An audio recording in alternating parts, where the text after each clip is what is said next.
చేద్దాం.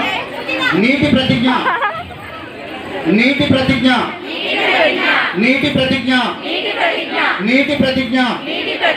నేను నీటిని సంరక్షిస్తానని పొదుపుగా వినియోగిస్తానని ప్రమాణం చేస్తున్నాను. నీటి వినియోగంలో ఔచిత్యాన్ని ప్రదర్శిస్తూ ఒక్క బొట్టు కూడా వృధా చేయనని ప్రతిజ్ఞ చేస్తున్నాను.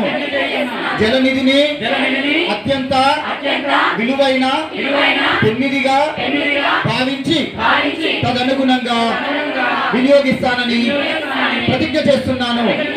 విజ్ఞత పాటిస్తూ తెలివిగా నీటిని వినియోగించుకోవడం, నీరు వృధా కాకుండా చూడటంలో మా కుటుంబ సభ్యులు, స్నేహితులు మరియు ఇరుగు పొరుగు వారిలో చైతన్యం తెస్తానని ప్రతిజ్ఞ చేస్తున్నాను. ఈ భూమి మనదే, దానిని సంరక్షించుకునే బాధ్యత మనదే. ధన్యవాదాలు. చాలా సంతోషం.